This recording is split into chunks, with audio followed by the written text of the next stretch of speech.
everyone, and welcome to episode 3 of Gamestack. Today we are Rickless and we are Reckless, in the words of Vendortron. Happy Friday, everyone. Welcome, sir or madam. Indeed. I'm Shaline, that was Vendortron, and as we said earlier, there is no Rick. He is okay, he just was unable to be here today.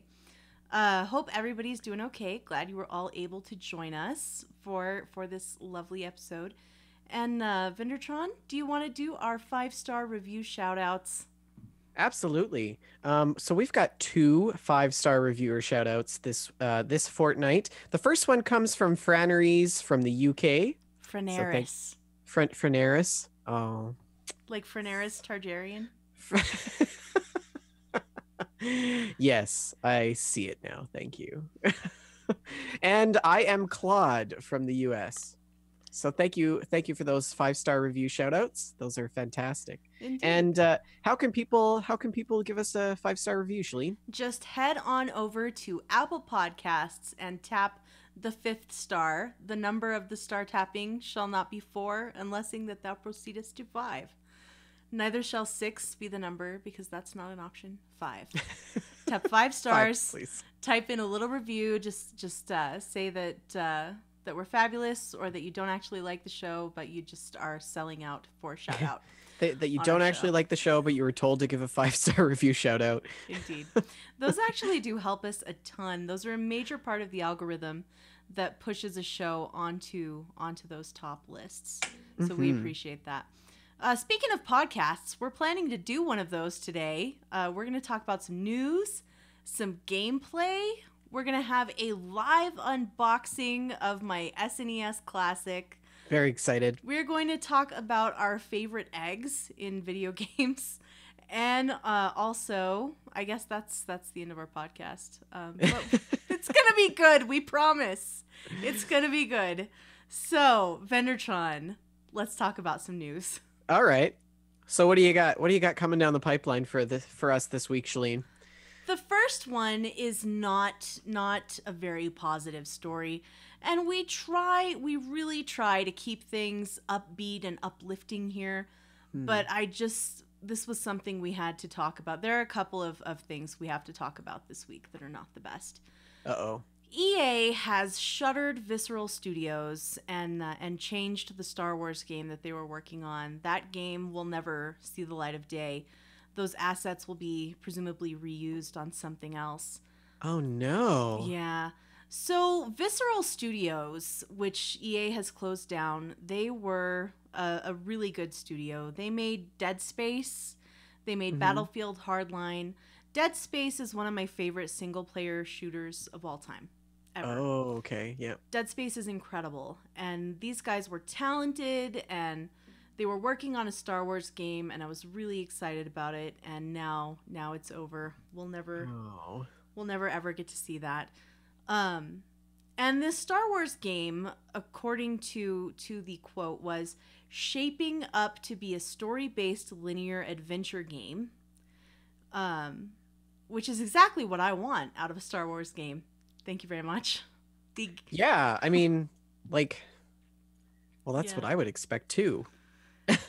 This game was being written by Amy Hennig, who was a primary writer for Naughty Dog's Uncharted series. She is an incredibly talented woman, and I was really excited to see what these 2 powerhouses were going to do together. But EA wanted to deliver an experience that players would revisit for a long time, so they are moving the project to another studio. It sounds like what they want is Star Wars branded Destiny, basically. Something that you'll revisit over and over to do daily quests, etc., etc. It's not going to be a single player adventure game, which is totally what I wanted out of this game. You know, I've said this time and time again, and I think this is one of those situations that boils down largely to the fact that it probably had something to do with money. Mm-hmm. So yeah, what it sounded like to me was that they wanted something that they can sell microtransactions with. Yep. Which is so so unfortunate Yeah, I agree. that a company is so desperately willing to drastically change their business model, just to reach a little bit deeper into the pockets of gamers like all of our lovely listeners and you and I, Shaline. Mm-hmm. It's really unfortunate. I And I would like to also add, now that I think about it, I think gamers as a demographic are a vulnerable population. Um, people elaborate. who people who are more likely to spend money on those kinds of transactions. Mm-hmm. It's unfair. Interesting. I really think that this may be in part due to the fact that the cost of making a game is rising, but I would really rather just pay more for a game than have to do microtransactions. You know, I'd rather. Absolutely. And I don't think like the developers want to make a bad game, Mm-hmm. right? I think they just prefer the idea of making a game product that follows suit with everything else that's shown success in the gaming industry. And I Mm-hmm. blame Bethesda for part of that. Yeah. And every other game developer that's larger than anybody else that has created microtransaction systems and pay to win. The pay to win model is terrible. It's definitely become a problem. Mm-hmm. EA, this is not the first time that they've done something like this. This publisher has sort of become a studio graveyard. They acquire studios and then they shut them down. And I just pulled up a little list here that was compiled by Kotaku of studios that EA has acquired and then shut down. Maxis, the developers of SimCity, they purchased them and shut them down. Mythic, who did Dark Age of Camelot, they purchased them in 2006, shut them down in 2014. Bullfrog, the developer of Syndicate and Dungeon Keeper, was shut down in 2001. Origin of Ultima and Wing Commander. Westwood, who did the Command and Conquer series. DreamWorks Interactive / Danger Close / EA Los Angeles, who did the Medal of Honor reboot. Phenomic, who did Spellforce and Battleforge. I'm not familiar Mm-hmm. with those. Black Box Games, who did Need for Speed and Skate. Pandemic, who did The Saboteur, which was a pretty solid open world game. Playfish, who did The Sims Social, and NewFX, who did NBA Street, were all acquired and shut down by EA. So, Hmm. The weird thing is I'm not really sure that there's a good solution to this. mm-hmm. I think like video game publishers know that they can make a ton of money using these these microtransaction and monetization strategies. But unless everyone stops paying for microtransactions or the practice of putting them out or creating them becomes so regulated, they don't have any reason to stop. Yeah. It's really sad. I think that the only realistic way for us to take hold of it is for us as gamers to control that part of the industry. This makes me really nervous for the future of BioWare. I'm a big fan of Dragon Age and Mass Effect, and I have high hopes for the next Dragon Age title. I'm hoping that it's going to be amazing. But I don't know, they announced this new Anthem that is looking a bit like a Destiny clone and not at all what I want from BioWare. And I think if they're pushing Mm-hmm. so hard in this direction to have games as service instead of game as game, that's not what I want from BioWare. And I'm interested in seeing where this goes. If Anthem is not very successful, will they shut down? Will they shut down BioWare? Will BioWare join Oh, the don't EA say that. graveyard? Shh. I would cry. There would be real tears on this podcast. Well, I'm definitely not in favor of that. But I Mm-hmm. think, mainstream games are really just kind of screwed. Yeah. You We'll know, we see. should we should just kind of accept it. But I don't know. Maybe we should turn our minds and our interest to indie games. Mm-hmm. I surely hope this doesn't signal sort of the death knell, the swan song of single player gaming, because that's my bread and butter right here. I love single player games. Mm-hmm. People in the chat are asking if we're actually going to talk about the Activision's algorithm. We certainly are. We can do that right now if you like. Yes, that's one of our news stories coming down the pipeline, and here's a good opportunity for a segue. Yes. So EA's not the only company who's being evil. So is Activision. Activision has patented. It's a patent that has been approved. It is for a system that drives microtransactions in multiplayer video games. And what it does is it affects the matchmaking process to influence players who haven't spent money on microtransactions to spend money. Basically, say you're somebody who has a ton of cool stuff in Call of Duty, whatever, World War III, whatever's going to be up there. And I am somebody who's a noob and just started and I haven't really gotten cool stuff. This algorithm is going to match us up so that you are overpowered and you have these amazing weapons, and I'm going to want to buy those weapons if I want to compete with you, basically. So basically, it's a way for you not to feel buyer's remorse. Yeah. It says, here's a quote. The system, when a player makes a game-related purchase, the microtransaction engine may encourage for future purchases by matching the player in a gameplay session that will utilize the game-related purchase. Doing so may enhance a level of enjoyment by the player for the game-related purchase, which may encourage future purchases. So, for example, if the player purchased a particular weapon, the microtransaction engine may match the player in a gameplay session in which the particular weapon is highly effective, giving the player an impression that the particular weapon was a good purchase. So that sounds very troubling to me. That sounds like the balance of these games is not going to be good.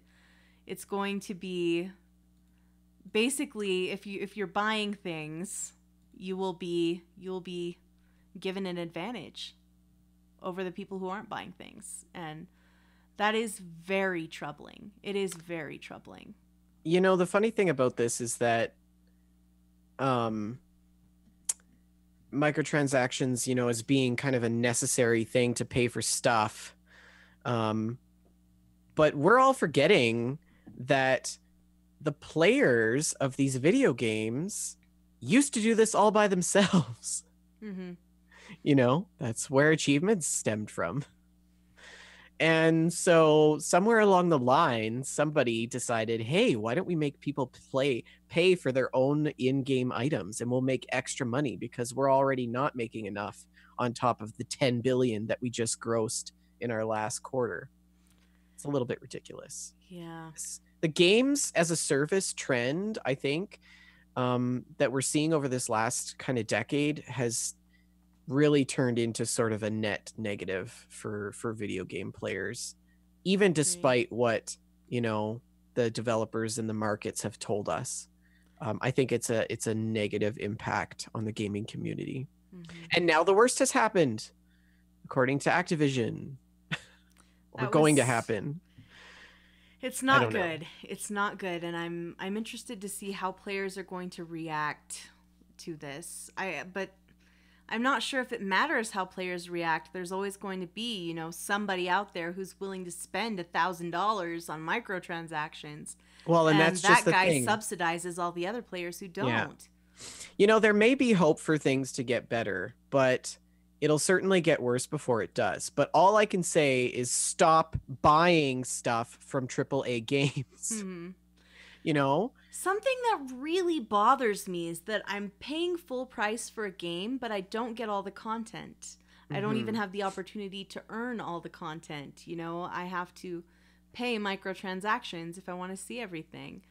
Like, it's troublesome that there are microtransactions in paid games. If microtransactions are supporting the game, then I shouldn't have to pay a price up front. Mm-hmm. That's my opinion. And I don't mind throwing some microtransactions at a free-to-play game if I spend a lot of time with it. I've always been against that sort of business model. Always. Even with The Sims. When I used to play The Sims, they started doing that sort of thing with the expansion packs and stuff like that. And when it moved to a mobile game, you had to pay for certain clothes and stuff. And, when we look back to Facebook, with the Bejeweled and the Farmville and all these things that people are Mm-hmm. spending $5. Oh, it's just a coffee. I spend more money on coffee. No, that's not the point. The point is that a million other people out there are also spending that money. And this business is cashing in. They are cashing in and rolling in the dough. And it's not ethical. I don't know. It just makes me so mad. There's no good reason for these businesses to do this sort of thing. So Archon in chat says, I think it's going to keep getting worse until the government steps in and starts calling it gambling.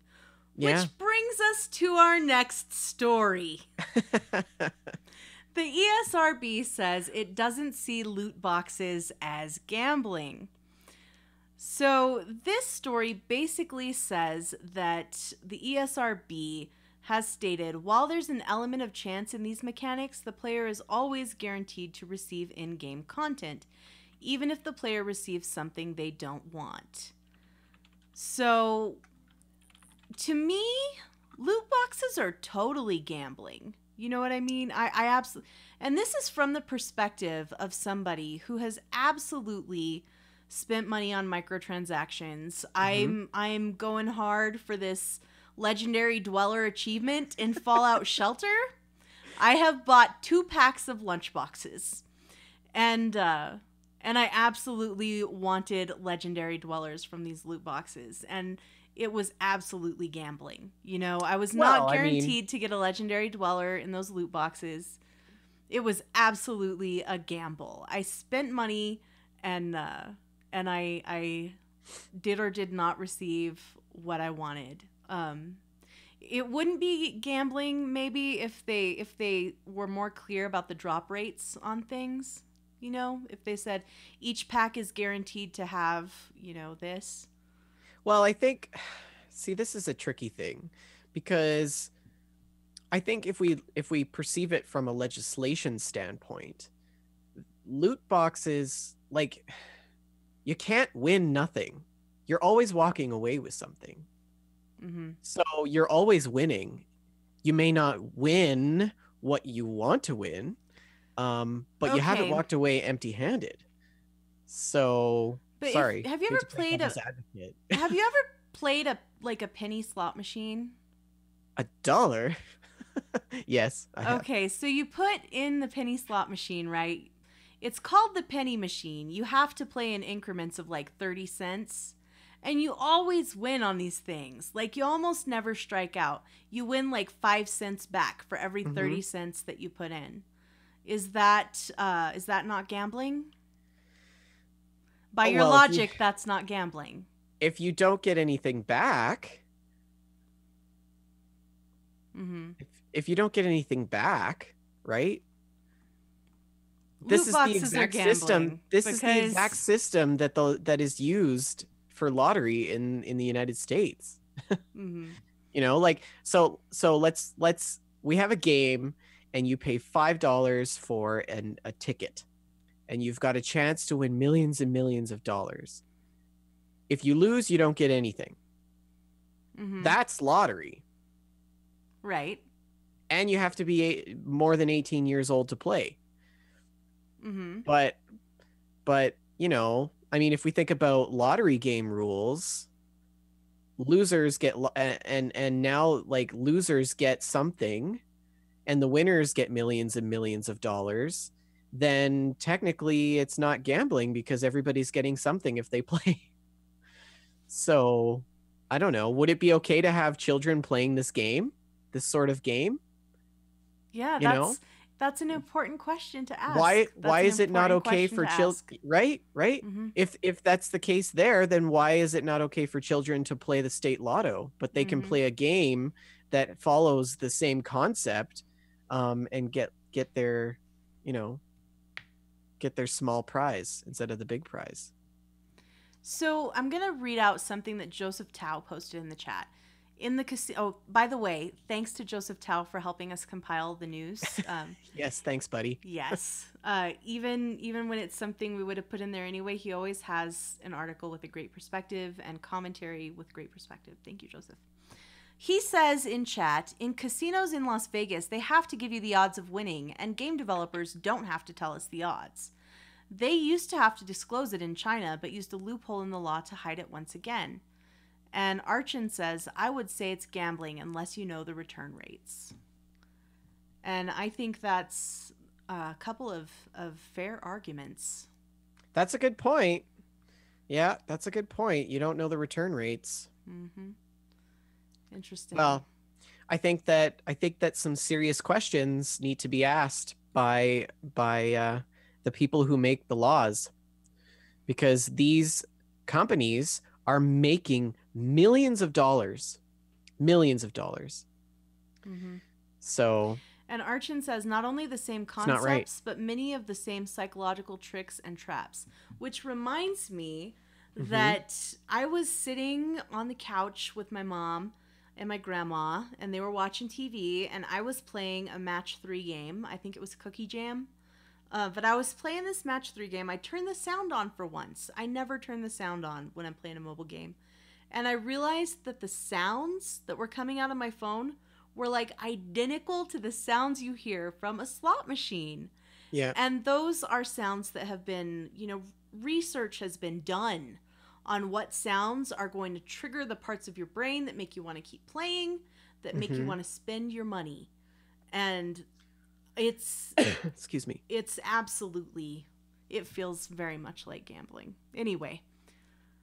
Yeah, well, I mean, and it, like, we see this in well, I'm sure you could think of an example, but if the developers kind of manipulate the supply, so to speak, so that every other person is willing to spend more money so that they have a better chance at getting their preferred loot box item, I'm pretty sure that these game companies are responsible for that discrepancy.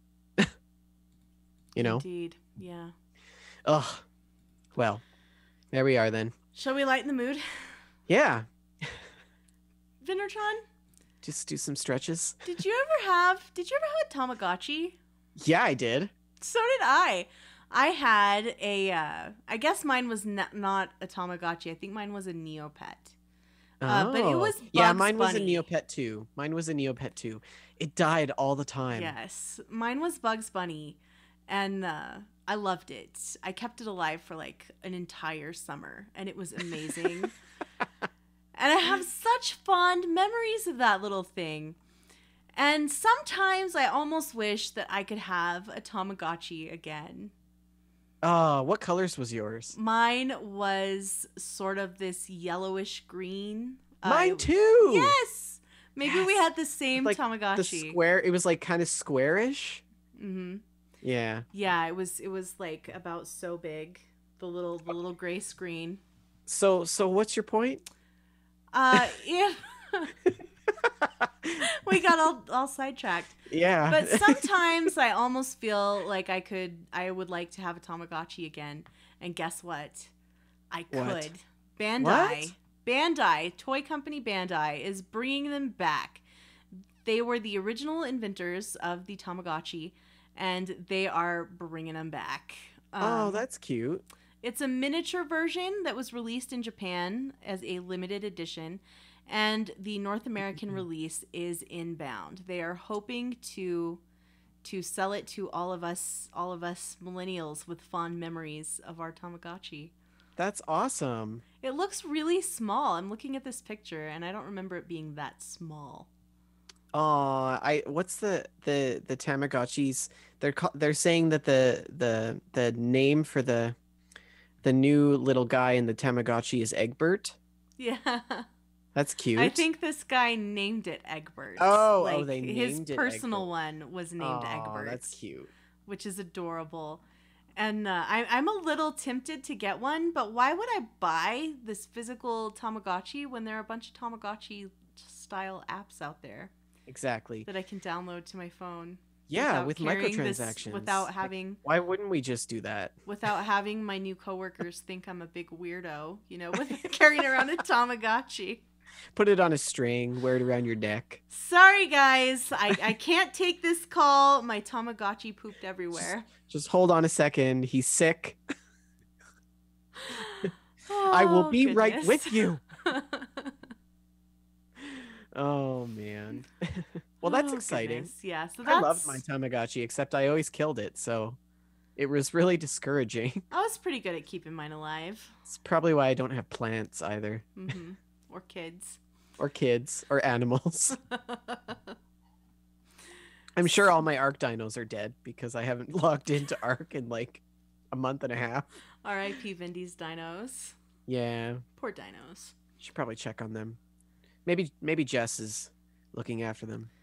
Jess, who, by the way, guys, is one of our other moderators extraordinaire who is so awesome. And she's actually over at TwitchCon right now.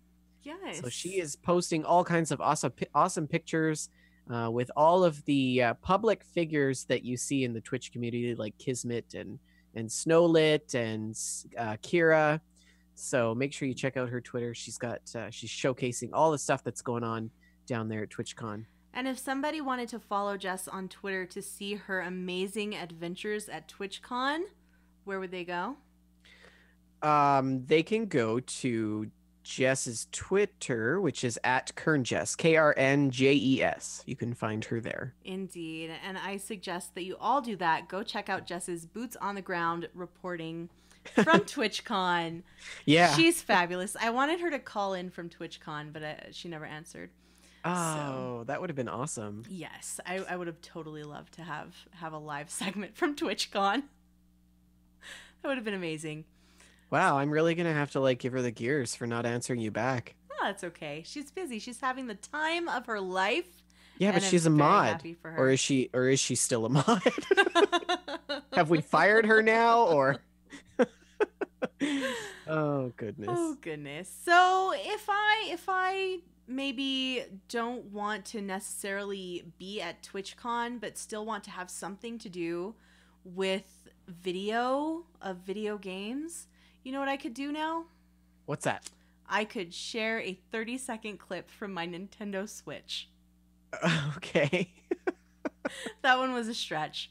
But they have added in the new Nintendo Switch updates some pretty great features, including the ability to record a 30-second clip from your Switch using the capture button. If you just push it, it takes a screenshot, but if you hold it down, it'll take 30 seconds of video, which is pretty great. Well, that's neat. Have we figured out yet how to stream it? No, we need a capture card for that, and I haven't bought one yet. Oh, so it can be done. Yeah. It's easy to do. Okay. I just haven't bought a capture card because that costs money. Right. Which I don't have. Well, maybe Santa will be good to you this year. Indeed. But, yeah, someday. This is pretty cool, but it's not necessarily the best because, for one, it's only 30 seconds. You can't record a long stretch of video like you can with the PlayStation 4 and the Xbox One. Yeah. And it also isn't a universal thing. It's maybe not even necessarily a UI thing. It's only specific to certain games, including Breath of the Wild, Mario Kart 8, ARMS, and Splatoon. So that's not the best. If you're looking to record your Octopath Traveler demo, you're out of luck. So it's limited to games? That's kind of strange. Yeah, it's limited to games at this point. I don't know if they're going to make it universal to all games, or if they're just going to keep it limited to only certain first-party games. So does the Switch run on a specific operating system? I assume it's something proprietary. I don't know. Well, because it seems like a 30-second clip would be like one of those systematic things, not like a game thing. That's what you would think, but it is limited to those games, which are all first-party Nintendo games. So I don't know if they're keeping it limited to only their first-party games. Oh, that makes sense. Yeah, could be like a copyright thing. Yeah. Like they don't want people sharing videos of, whatever. Who Ugh. knows with Nintendo? You Who know, knows? I would probably have bought a Switch if I could play other games in it. What do you mean? Like if I could play like PS4 games in it. Vendortron, that's Or crazy. yeah, well, somebody out there needs to That come up with lot, a like, cross-platform handheld you're Switch. tired. You had these midterms and you're tired because your logic is out there today. Oh, I would have bought a Switch if you could play PS4 games on it. Well, no, think about it. I mean, if they came up with a Switch device that whatever. You know what? You guys are just all crazy. Yeah, I would have totally bought that Kia if I could have Mhm. driven a Mercedes instead. Totally would have bought it. Yeah. What? Why would they do that? Well, because somebody out there, well, I don't know. Come on, guys. This is 2017. Haven't you heard of sharing? Maybe we need to do some microtransactions with Nintendo. I'm too Canadian. This is the problem. I just want everybody to get along. And now I've broken Shaline. I'm just gonna. I can't even. Hey, Shaline, sharing is caring, okay? Speaking of sharing.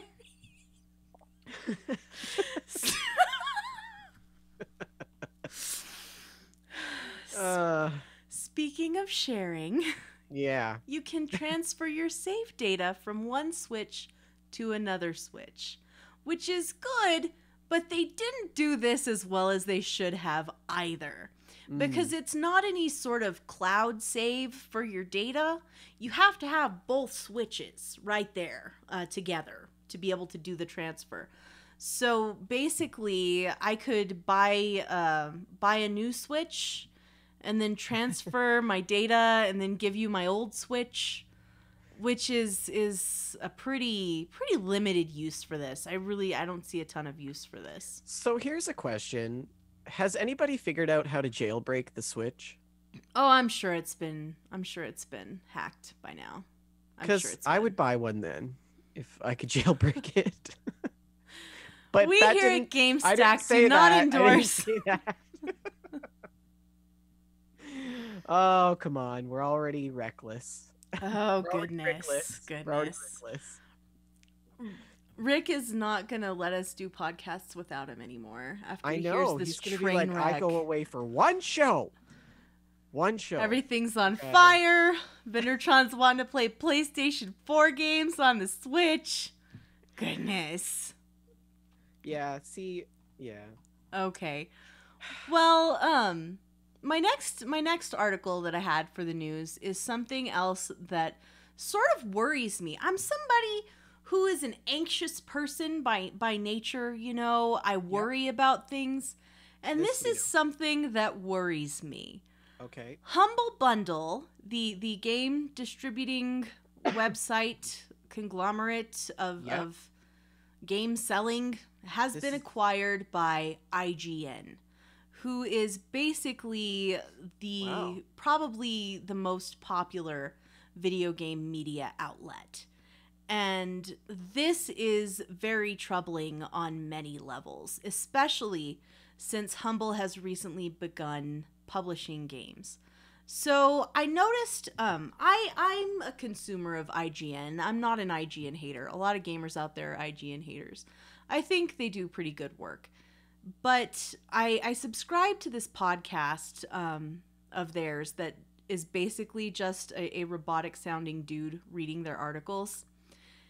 And there was a new one for this game called A Hat in Time, which I had heard of because hats. And it's a total, like, strange game. It doesn't look super fantastic. But I thought, why did IGN review this game? Why did they care about it enough, you know, that they would put it on this podcast? Because they don't put everything on the podcast. And then I find out that it was published by Humble, which was acquired by IGN. And that is troubling. So IGN can basically now directly profit from its own review scores. Exactly. And they're saying that they're not going to do that. But really? The end is here, you guys. Really? I'm very concerned about this. You know, they can review, you know, the game that is from their own publishing house. Well, I guess I'm going to have to unsubscribe from Humble Bundle now. I feel a little weird about it. I feel a little bit weird about this. I'm not comfortable with that. I don't even feel comfortable having my information now on their website. Yeah. It's they say that I'm sorry. Talk while I find the right paragraph. Well, I think part of the issue with IGN is that it is a for-profit company incentivized by stakeholders to turn a profit. So money is their number one goal, which I can see why their acquisition, makes sense from a business perspective. But their main priority is keeping their shareholders happy by making more money. So even if the IGN staff are passionate about indie games and charities, they're going to be working to benefit the people that give them a paycheck. Yes, absolutely.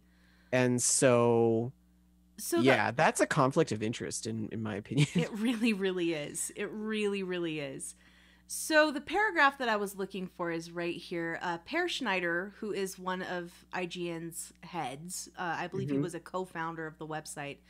He says, in response to, I believe this is a Game Informer article, in response to their question about the ethical murkiness of this decision, he says, "We're going to use a two-pronged approach to ensuring editorial integrity when it comes to Humble Bundle. First, we will keep a rigid separation between IGN's editorial team and the Humble Bundle team. Second, we will provide full disclosure whenever IGN creates content about a game, bundle, or subscription created by or funded by Humble Bundle. This is the same effective approach we already use when IGN creates content about the products sold by our advertisers and commerce partners." Oy. So that sounds well and good in theory, but in practice, I can't imagine it's going to spell out integrity. And you know what? There's a lot of streamers that use Humble Bundle as part of their incentives for viewership. They will purchase Humble Bundles and raffle them off or whatever on their streams. So I don't know. I feel like this was a bad move. You don't just move into things like that. It seems like the dark side of the Force has taken over gaming this week. I'm not feeling good about it, guys. And I should have put more thought into picking out the news stories. I always pick out what I think is important, what I think is relevant to your interests. But this is bringing me down. It's bringing me down. There's a comment here in the Reddit subforum from one of the developers. I won't say who, but he says, "I'm a developer and I love these guys as partners. I've done a hell of a lot of business with them. I knew about the plans for the first bundle before it was announced, but I spoke all the reasons that I thought it was a bad idea, and after it worked once, I told them all the reasons once again, a second time, and my reservations on the race to the bottom. And they continued to prove him wrong, and after a couple of years, he started phasing them out. So it seems like this has been kind of a long time coming." Goodness. We'll see how it goes. I remember the good old days when Humble Bundle was this rare thing that came about once in a while, and just you would buy games and all the money would go to charity and you could feel sanctimonious. and play your new copy of Braid, and it was fabulous. And now But I yeah, don't feel good about but you it. know, this is the standard practice in business. Look at Future Shop and Best Buy. They're owned by the same company. How many people? Well, Future Shop is now out of business, but I was how gonna many say, people? what's Future Shop? I've never heard of that. Oh, well, you know Best Buy, right? Yeah. So Future Shop is like its Canadian sister company. Ah, okay. And here in Canada, we have somebody has to do the voices because Rick's not here. Yeah. We have both Best Buy and Future Shop, and there are so many people that prefer Future Shop over Best Buy and vice versa. Until I tell them, you do know that they're the same company, right? Yeah. Like your money is just going to the same thing. Mm-hmm. It doesn't matter. It's like Tim Hortons and Wendy's. They're now owned by the same company. Really? Yeah. Interesting. So if you boycott Wendy's, you might as well boycott Tim Hortons too, because And no Canadian worth his salt is gonna do that. I think Tim Hortons is overrated. I hear so much about Tim Hortons. Nah, it's overrated. So you're the rare Canadian who's not the Tim Hortons fan. I prefer Second Cup. Interesting. Yeah. I make my own coffee because I live 100 miles from a coffee shop. Do you also have a plantation that you just grow coffee? I have to and grow the coffee beans. just go out in the backyard and pick your own beans? I grind them between two rocks. This morning I went to Second Cup and I got a pumpkin spice latte because, as you do, Mm-hmm. because fall. And I took that first sip and I thought, Second Cup just does it so much better than Starbucks. They do it so much better than Starbucks. You know, of course, what I didn't have my Uggs on, so I wasn't entirely sure. You know what would go just great with the PSL and some Uggs? Some video games. What have you been playing? Which we should probably talk about. So this week, or actually the last couple weeks, right? Because we do the show fortnightly. I had a terrible cold Thanksgiving weekend. Because Thanksgiving just passed in Canada. We always have it before the States. It was on Columbus Day for you American listeners. Yes. And so I was actually like so sick. Like I couldn't even play video games. That's awful. But when you're on your deathbed and you have time, you think I should play some video games. So I played some video games. And I started with No Man's Sky.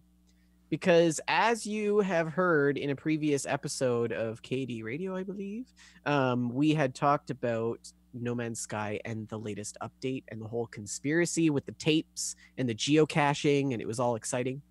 Well, anyways, they've dropped their Atlas Rises update. And so I thought, I'll check this out. So I got back to playing that this past week, and boy, has that game ever improved. Yeah? The new Atlas Rises update is so fantastically filled with the feels of Fallout. I was racing back and forth across the galaxy doing side quests to get more units. Units is their currency, so that I could buy an awesome ship because the ships are hella expensive. But it's really come a long way since they launched. So I just kind of made some notes of some new things that I noticed. So there are some new game modes. So when you start a new game, you can either start in normal, survival, permadeath, or creative. And you can actually switch back and forth, I think, in between. Oh, cool. Modes. There's also base building, which was a thing, and I think I talked about that previously, but I haven't really had a chance to get entirely into the base building yet because it seems a little bit too complex to me. I like the concept. It does seem like it has improved a lot. You can now build bases wherever you find certain locations, and they're more readily available. So building bases is a lot easier, but I haven't really done that all that much. There is loads of lore now. Oh, really? Loads of lore. Really? Yes. There is so Suddenly much I'm lore. interested. There is so much lore in this game with the new Atlas Rises update. There's about an additional 30 hours of storyline. Mm-hmm.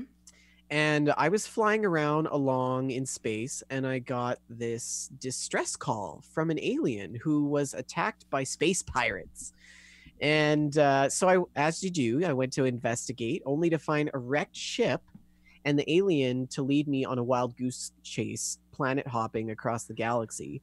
I finally found him, and he told me his story about how he had been hiding in a cave for days and thought he was surely going to die. Wow. Yeah, it was pretty That's so cool. cool. And as I followed his trail of breadcrumbs, I I kept having to go to these like I don't know what you call them, like obelisks or something, Mm-hmm. and he would pop up and it would be like a holographic image of him, and he would be like talking to me. It was really cool. Yeah. So with the lore comes new That is so missions. neat. Yeah, there's a new missions list. You can go and sign up for missions. There's no alien coming to tell you that another settlement needs your help, so that's good. That would be my favorite. I would just love for one of the aliens to run up and be like, "Hey, General." There is interstellar trading, and the market and economics in this game is actually quite phenomenal. So there's lots of mining that you can do on different planets, so you could sell the resources to get currency. The ships are more diverse. There's lots of different unique ships that they've added, so that's cool. And finally, I think that they gave a beefier update or large improvement to the user interface of the Nice. game. Yeah, so it's a lot easier to use as well, which I found nice. The mapping is a lot easier too. So it sounds like it's really come a long way. They've started their multiplayer universe. They allow people to take or to make their home base discoverable by other people. Mm-hmm. So when I start the game, I can select that option. And then if you just so happen to find my base, which is virtually almost impossible because it's an infinite So probability. that's sort of what we were expecting from No Man's Sky in the beginning. Originally. Yeah. So yeah, you're right. So there's that. The other thing that you can do is you can also leave little messages behind by building a communication terminal. So kind of like a Nice. message in a bottle. And you can actually just leave a little message for the next weary traveler coming on through. Like the bloodstains in Demon Souls? Wasn't Yeah, it pretty much. bloodstains that you used? And you could either help the person, like, hey, be careful. There's, something scary around this corner. Or Yeah. you could troll them and be like, run really fast. The market in the game, Archon in the chat's asking if the market in the game is dynamic. I would say that it is very dynamic. Mm-hmm. Yeah. So I don't entirely know if purchases that you make and decisions that you make affect cultures, but when it comes to lore, there's like 4 or 5 different languages in the game that you have to learn. And you have to explore You have to explore planets and cultures and talk to people to learn the language. It's really cool. That's very interesting. So yeah, anyways, in regards to the multiplayer, things are still really limited, I would say.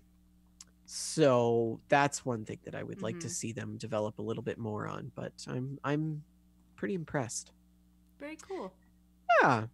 So in the last episode of Gamestack, you guys, we talked the PUBG Spice Latte. Remember, Shaline? Yes, that was such a good.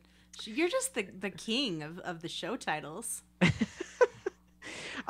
Shaline, you had talked about the new Stranger Things mobile game. Yeah. And so I love Stranger Things. I love the show. It's fantastic. If you haven't seen Stranger Things, you can find it on Netflix.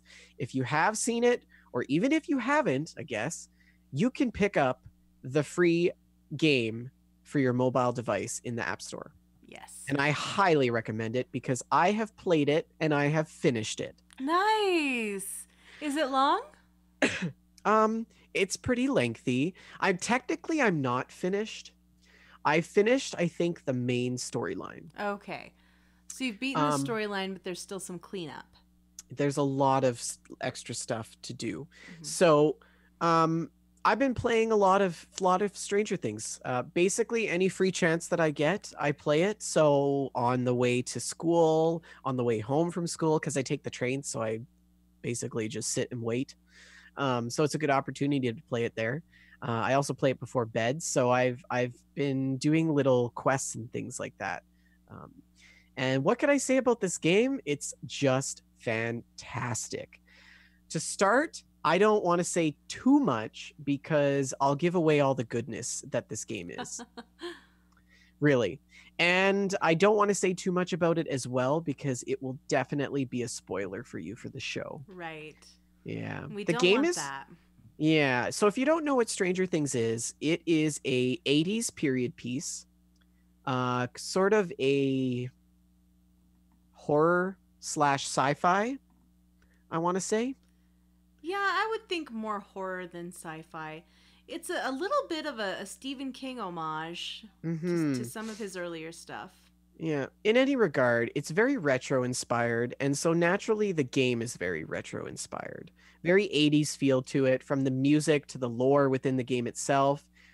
The storyline starts parallel with the show, with a few quirks. The challenges that a player faces are both physical and emotional. So you may have to fight some winged creatures in the forest flying at you, or you might have to spend some time trying to solve a puzzle. The puzzles in the game are particularly what I like the most. Hmm. I've really gotten hooked on the That's puzzles. interesting. I didn't think you were much of a puzzle person in video games. Oh, I love puzzles, but when they fail, like they did in Dima's Memories, then I get really angry Those were bad. Those were so bad. because I was never able to this day to be able to finish Far Harbor. So, but we're here to talk about Stranger Things. So yeah, so it's really cool. There's lots of kind of puzzles, like you have to like move things, move eggs, like the egg things that Do you have those to creatures hatch out of. do you have to You move them have to with your mind? No, you don't move them with your mind, unfortunately. I haven't found what's her face, so maybe I'm not done the game. Hmm. I don't know. L 11. Mm-hmm. Haven't found 11 yet. So, but I think this must be said. Movies and TV tie-in games more often than not lack the essence that made the specific show great. Right. We've seen this time and time again, right? Mm-hmm. And so with Stranger Things, this simply is just not the case. The game mimics the show so well in so many ways that you almost don't need to watch the show. But seriously, though, watch the show. You've got to watch the show. But what I mean is the storylines are so compelling, and you have little side missions that you have to do that are super fun. Items you can pick up. Like yesterday, I found a milk carton with Will's face on it. That's Which so was cute. so good. It was so funny. There's so many cool items that you find in the game. I don't want to say anymore because I'll ruin it. But there's lots of dialogue with people that subtly make they make jokes about the show. Very, very quirky kind of one-off comments from like people walking down the street or something. There's also a lot of Easter eggs, or just eggs, I guess. Easter eggs. And external references to things in the 80s, like Mm-hmm. movies or items. And there's a lot of achievements as well. Nice. So yeah. Yeah, so I've been failing at the achievements, but I almost feel like I need to replay it. And I did it in classic mode. And what are the different modes and what's the So there's difference? classic mode, and then there's, I think, hard mode or normal mode. And I think the classic mode is like the 80s mode, like what the game would be Okay. like if you So played it in the classic is 80s. probably more challenging. It is really challenging. Mhm. I died a lot. Yeah, games were lots harder back in the day. Everybody Mhm. talks about like, oh, this is the Dark Souls of whatever, and like Mhm. video games are super hard. No, video games Yeah. were hard back in the day. Now, back when we were kids, Vendortron, putting in the time was not a guarantee that you would beat the game. And nowadays, if you put in the time, you're gonna beat the game. Back in the day when I was a youngster, we spent all day just trying to beat our best time Mm-hmm. in Mario Yeah. level 1. I was always like, I would decide, like, today's the day that I'm going to play this entire game, on my Game Boy. So I'd put in a fresh set of batteries. And then my Yeah. mom would want me to do stuff, and so I'd leave it paused. And then she'd come by and shut it off because she'd think, like, oh, Shaline left her game on. I'll shut it off. And you're like, No! no! I was 6 hours You come flying out of the bathroom. in! Uh-huh. No pants. It was so different. It Don't was touch so it. different back then. Yeah, I remember laying on the carpet in the living room for hours on end, plugged into the wall. But what can I say about Stranger Things mobile game? What a marvelous game. Get it, you guys. I'll leave you guys with one final thought on my experience so far. I have a hunch after playing and finishing this game that it has a lot of foreshadowing to what we might expect to see in season 2. Oh, really? Mm-hmm. Okay. Uh-huh. Because there is some extra storyline development that Oh, I don't interesting. remember in the first season. And you're forgetting that I binge watched the entire show, the first season, while I was sick over Thanksgiving Right, weekend. so you just watched it. So it's fresh. It is right there. I'm going to have to play it now. I'm going to have to play it. Goodness. Where will I find the time? So season 2 of Stranger Things airs October 27th on Netflix. You can catch it there. So I highly recommend that you get it and play it before then. Great. That's really So that's all my gameplay. What about you, Shaline? Well, I've got this new job. We've talked about that a bunch. But it's been pretty intense. So I have actually had some time to play games, but I haven't really been super focused. So instead of deeply playing like 2 games like I usually do, I've played a little bit of a bunch of games. Okay. Jack of all trades, master of none. Yeah, I wasn't really, I've been like thinking so much about the job. I haven't really been focused as much on my games. Yep. But I played a little more Cuphead, and Cuphead is lots better when you remap the controls. Really? Oh yeah, it is so much better. So what did you do? Okay, to so remap? the default has shooting on X, and I put that on one of the triggers, so you can just hold it down the whole time instead of transferring, using the same finger to jump and shoot and dash. That's bad. That's a bad Yeah, because design you were choice. saying that your arms were getting tired, or your Yes, hands were they getting sore. My arms and hands both got really sore after that Cuphead stream. Back when we were kids. And I put the dash on one of the bumpers, and it's lots better that way. Lots better that way. So Cuphead, I still am struggling. It's still a very hard game, but it is a quality of life improvement to change those controls on Cuphead. So I highly recommend that everybody do that. So we've got in the living room a PlayStation 3 plugged into the TV in there. It's basically just the Netflix machine, right? On Sunday mornings we put on such a shame. some David Attenborough and watch nature documentaries on Sunday mornings. Oh man, you got to get Grandma an Apple TV. Or like a Chromecast or something. And sometimes in the evenings we'll watch something, but recently we were watching Stranger Things, in preparation for season 2. I know, right? Stranger Things. Yeah. And Mom and Grandma left the room. I had it on pause, and they were gone a long time. And I thought, you know what? I have Fallout New Vegas in there. That disc is in there right now.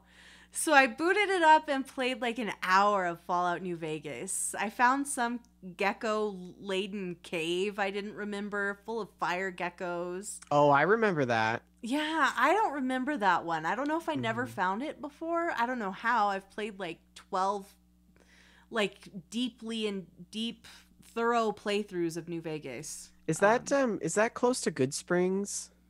No, it was far from Good Springs. Oh, okay. But it was a cave full of fire geckos. And I just kept dying. I was struggling so much, and I sent Boone in first and like hid behind him and plinged at the geckos from behind. Yeah. All I had was this machete and a golf club. So I would Oh run out from goodness. behind Boone and get in a couple strikes.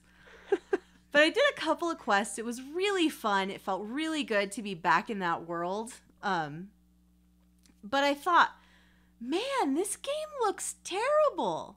It Oh looks yeah, it's really bad on bad. console. It does not hold up. Yeah, it's bad. And I don't remember it looking that terrible. I was doing the quest where you upgrade the comms for the ranger station, all the ranger station codes. So that was taking me all across the map. And I remember taking this code to this guy, and I look up at the poster on the wall, and it was so bad. It looked so bad. Oh no, really? Yes, it was like distractingly bad. And I'm like, am I a PC elitist now? I spent so much time playing New Vegas on console, even on the PlayStation 3. And I remember thinking when I booted up my PlayStation 3 copy, man, this looks so much better than it looked on Xbox. Well, guys, I hate to interrupt you, Shaline. I just want to point out that on Steam right now, there's a massive Fallout sale. You can get Fallout 4 for PC 50% off. You can get the Game of the Year edition 58% off. Season Pass 40% off. You can also get Fallout New Vegas Ultimate Edition for $13. That's and fabulous. the classics. You can get the classics for $5 a piece. So Worth just keep it. that in mind. Very fabulous. But that's all I really had to say on New Vegas. I spent a lot of time hiding behind Boone. It was fun, but it looked awful.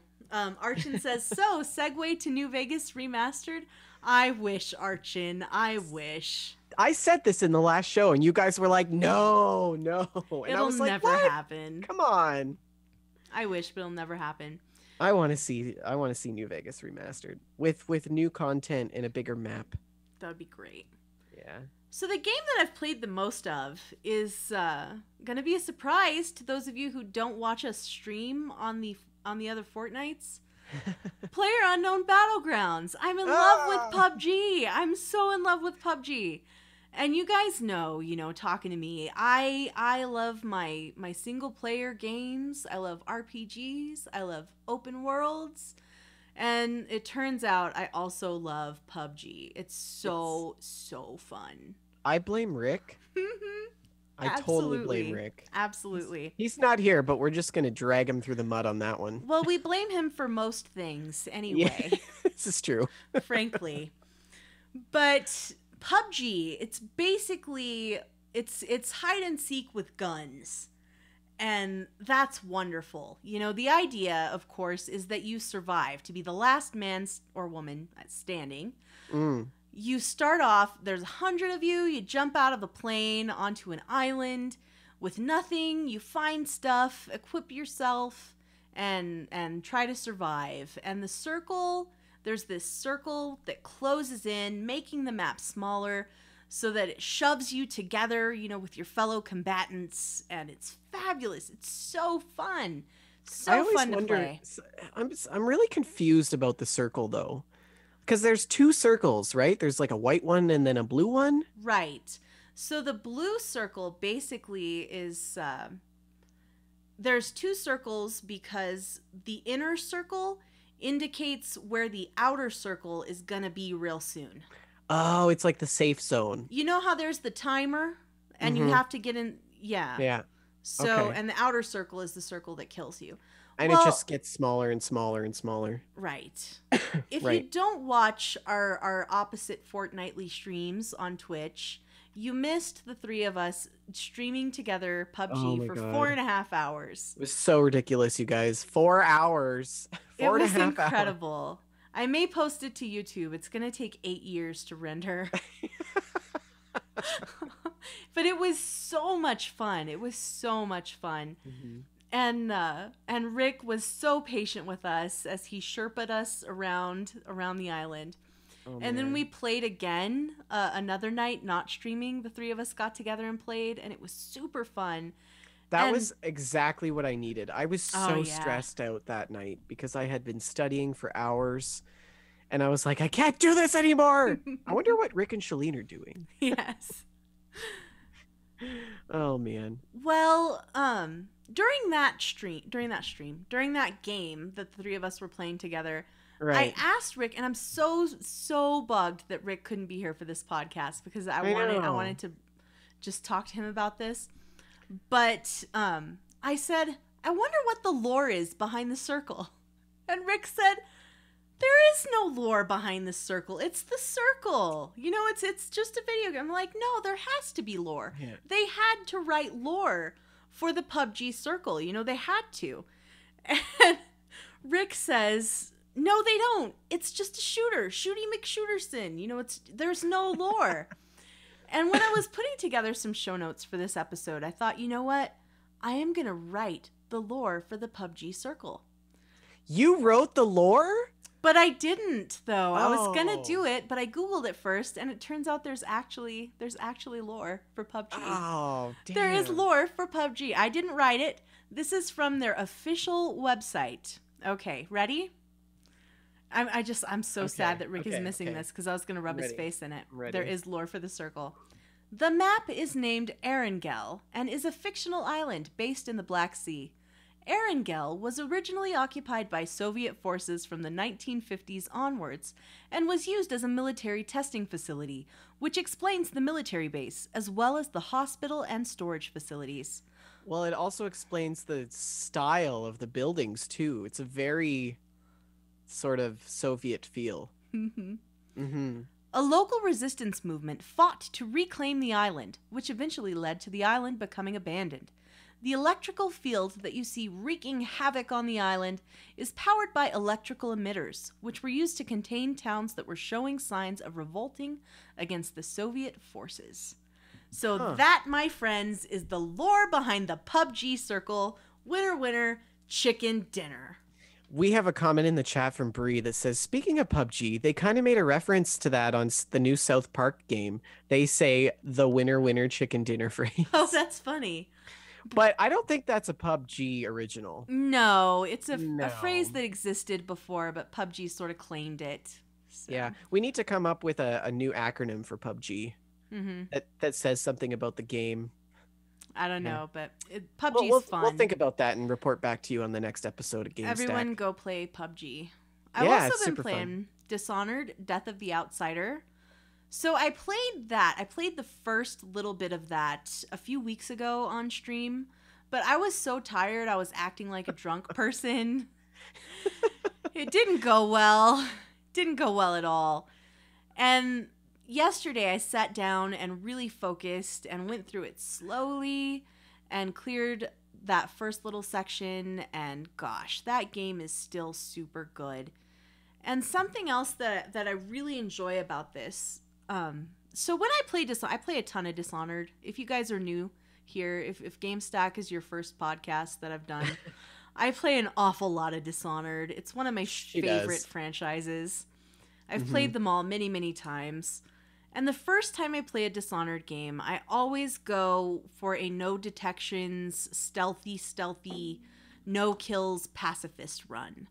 But I felt a little weird about that lore-wise because I felt like our main character, Billy Lurk, it made more sense if she was a grayer character, if she was less reluctant to kill.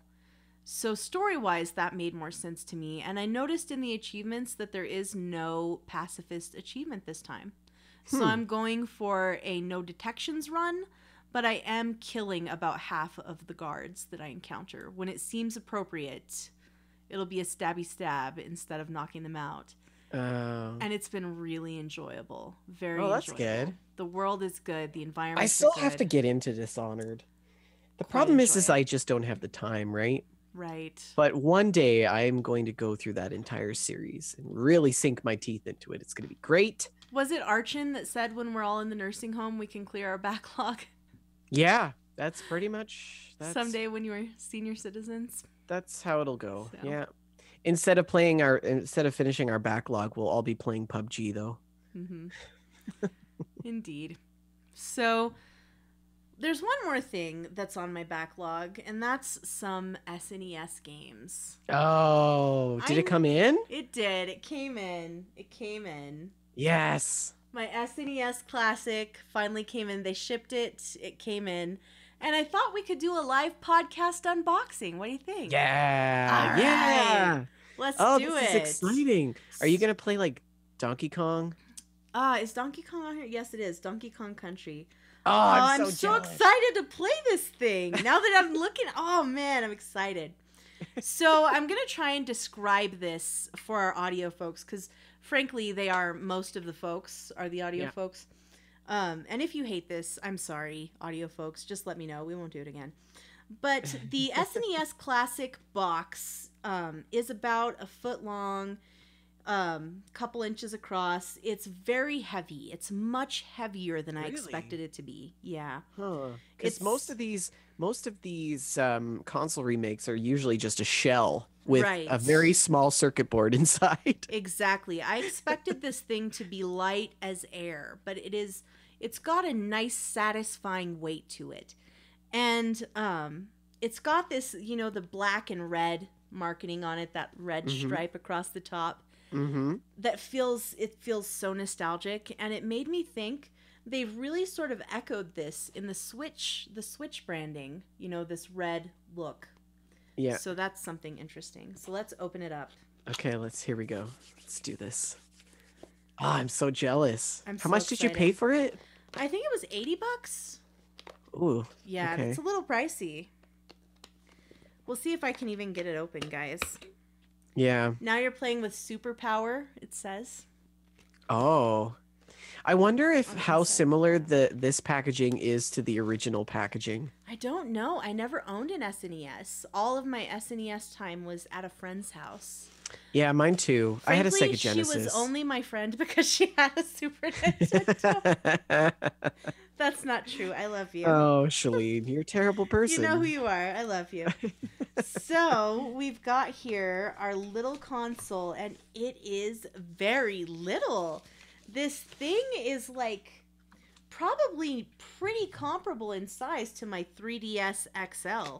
It's about an inch less than my 3DS XL. I'm holding those both up to the camera. It's so yeah, it's small. kind of small, hey? It's about the size of I don't know, something that's not very big. It's small. In the words of Will Smith, I feel like I'm gonna break this damn thing. Exactly. So it looks exactly like a Super Nintendo. It's got the little gray box, the little purple power switch and reset switch, and an eject button, which is non-functional because of course it's tiny. The cartridge slot is non-functional as well. Yep. And we've got the controller plugs in the front. They pull out. It looks you have the look of the original controller plugs in the front. Oh, that's cute. And then it's a little are they wired? door. Are they wired? It's a little door that comes down, and then you have the wired. Oh, it looks like a little robot. Outlets. It does look a bit like a robot. And it has an HDMI port and a mini USB for power in the back. Cool. It's adorable. So let's check out these controllers. These are not mini. These are just the size I remember them being. Mm-hmm. And I think this is probably where a lot of the weight comes from. The console itself is pretty light. I think these controllers are probably where a lot of the weight comes from. They feel exactly the same as I remember them feeling. Oh, that's good. Plastic clicky buttons here. Be quiet. I'm going to try and click the buttons. Ah. That's a very satisfying noise. Such a good noise. I wish we could can we put that into our intro music? Yes, this amazing D-pad, just like I remember it. Oh, yes, this feels good. It has that new plastic smell. Delightful. There are two controllers. It does come with an HDMI and the mini USB. And it's nice that it comes with adapter. an HDMI. It even comes with the power adapter. So that's great. That's very fabulous. So I enjoy it. I'm very excited to play this. I know what I'm doing after this show. Well, probably playing PUBG with you is what I'm doing after the show. But I know what I'm doing at some point this weekend. Yes, playing yes, you are. SNES Classic. It's going to be fabulous. So thank you for joining me on this SNES Classic unboxing Oh, that's journey. fantastic. Do you want to take us into our next segment, Vendortron? Yeah, guys. So when Shaline and I did Katie Radio and Fallout off the record with Shaline and Rick, people really liked the challenges. And so we want to bring that back. We want to bring that and incorporate that element into our own show because it's a big part of the community, and that is our philosophy here on Gamestack. We are very philanthropic hosts, and so we have a challenge. We have a challenge for you guys. You know for what? Next... I did not double check if the hashtag was taken, so just keep on talking and give me a minute. While I look it up and just make sure that Gamestack challenge is a usable hashtag. Oh, it probably is. I've been using it. I've been using the hashtag Gamestack. But anyways, so we're bringing back the challenge for you guys. And because our next show will be on November 3rd. Oh, gosh, I have a final that day. Ooh.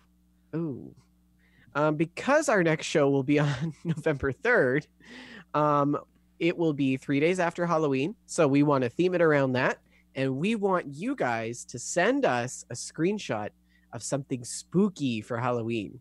Yay. So send us a screenshot of, your settlement that looks spooky, or your Halloween outfit in game if you've got a skin or something like that.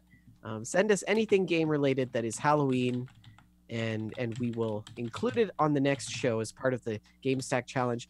How can you submit your challenge, you're asking? Well, you can send us an email directly at info@wejustlovegames.com, or you can tweet at us. You can send us a screenshot through Twitter at WeJustLoveGames. And don't forget to use the hashtag Gamestack, capital Game, GAMESTACK challenge, capital C challenge. So, yay, Gamestack challenge. I'm excited for the return of the challenge. I know that was a lot of our listeners' favorite part of the show. It's one of my favorite parts. I adore going through those screenshots, and I'm looking forward to seeing your spooky screenshots. Yeah, I'm excited. I know what I'm gonna submit. I don't know. No spoilers, Mindy. I know, right? I know. I'm excited. It's exciting. Shall we move into our Gamestack Spotlight? Yes. This time on Gamestack Spotlight for our little... This segment is just sort of an area to have fun and talk about something random. And we want to talk about the top 5-ish video game related eggs. Not Easter eggs, not video game Easter eggs. Literal eggs. Eggs in video games. Yeah, literal eggs in video games. Yeah. Indeed. I know it's not April, but we are going to be talking about our favorite video game related eggs. Okay, I'm going to lead off with the first one that I want to talk about is Yoshi. Oh, yeah. Yes, Yoshi spits eggs. Clown. Yes, just Yoshi spits out his young. Oh, Yoshi. Yoshi's fabulous. Yeah. And Yoshi! That doesn't get old. Doesn't get old. Yoshi is a delightful powerhouse in the egg industry, and I'm a fan of Yoshi. That's a good one. Next one on our list, guys, is the Tamagotchi. Absolutely. Because why not? Tamagotchi begins as an egg. It's shaped like an egg. It's fabulous. So meta. That was meta before meta was a thing. Yeah. The next one is eggs in Breath of the Wild. The Legend of Zelda Breath of the Wild. It is so fun to find and cook eggs and just throw them in there boil them in a pot and just eat them, restore your health and your stamina. Eggs are so fun. Mm-hmm. And that is one of my favorite instances of eggs in video games. For me, I would have to say Ark. Okay, tell me about these arc eggs. So there is a whole art to eggs in Ark. Each certain dinos lay certain eggs make certain recipes. The list goes on, and you have to incubate the eggs, and then you have to hatch them. It's just this big egg fiesta. That sounds fun. I never thought about it until now, but Ark is just all about eggs. Yes, the Just story eggs of eggs. everywhere. Yeah, yeah. Wow. Yeah, you got to put your egg by the air conditioner because it has to stay cool. Or if it's a dragon egg, you have to put it in the fire. Keep it in the fire for like 4 There are hours. dragons in Ark? Yes. Ark has everything. They have everything. You know, I bet you they have a Halloween campaign coming up. I'll bet So they you'll do. log into the server and wake up in your house and there'll be like lanterns and trick-or-treaters and ghosts and stuff. You know what Ark doesn't have? What's that? Deathclaw eggs. Oh, that's a good one. We Yeah. can't get through any kind of discussion without a Fallout reference. It's how we do.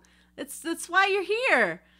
Yes, and our people in the chat are right on board with us. Maria saying Mirelurk eggs and the egg clusters.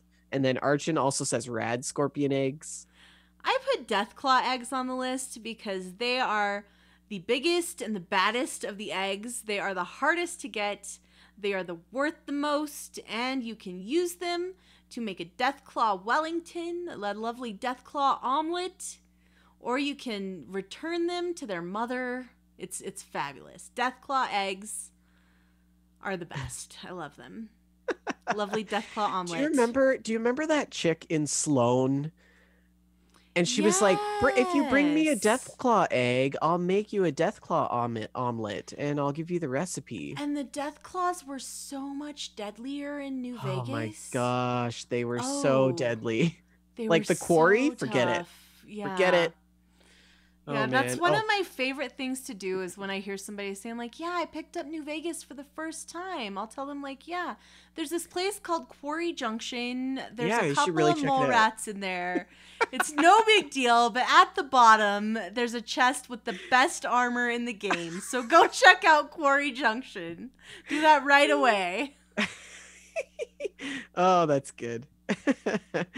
There's one other one that we're forgetting, and it's the eggs in Stranger Things. Yes, yes. Yeah. So those creatures that are in Stranger Things, they hatch from eggs.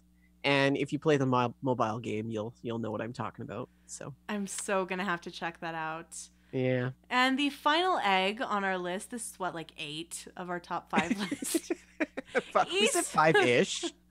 Easter eggs in video games. Easter eggs are one of the funnest things that game developers do.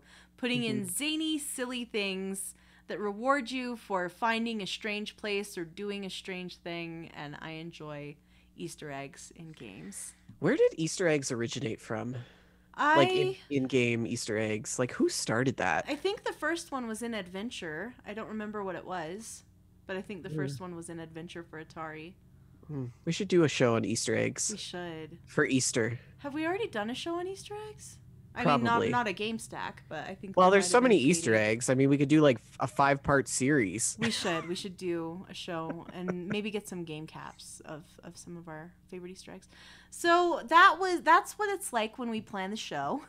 Everybody, that's That's what happens when Rick is not here. uh-huh.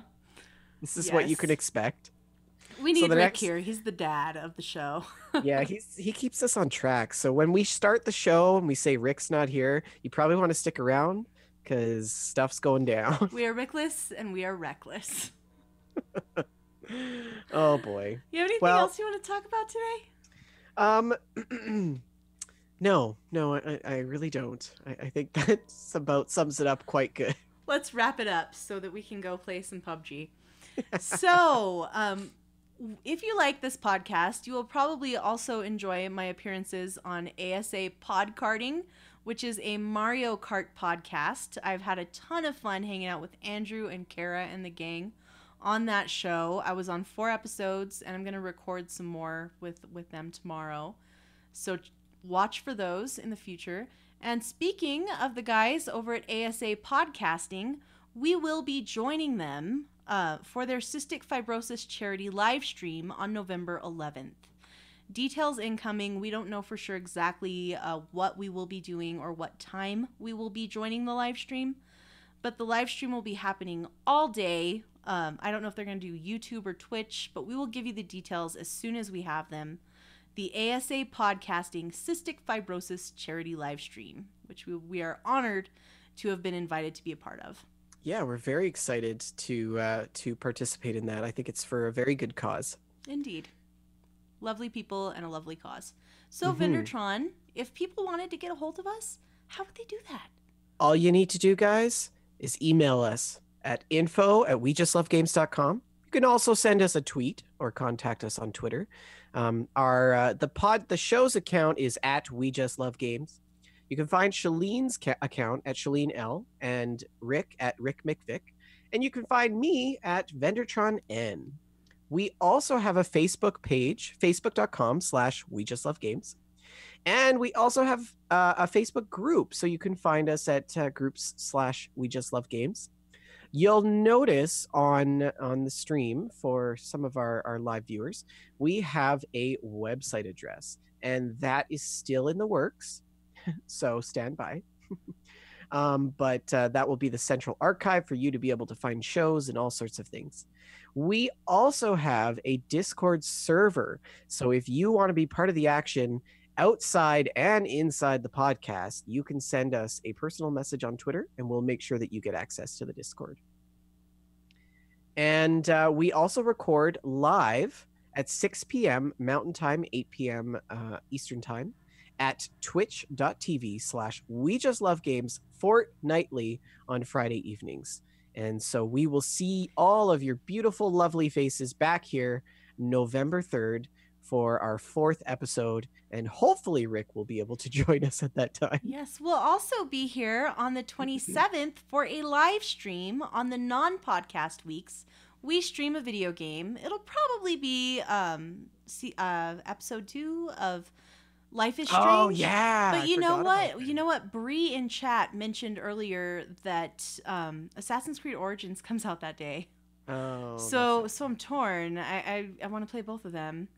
I don't know. I feel like you should just go into Assassin's Creed by yourself. Yeah. And really absorb it all. We may have to do that. I mean? Very excited for that. But there will be a stream that day, so we hope you'll join us on the 27th.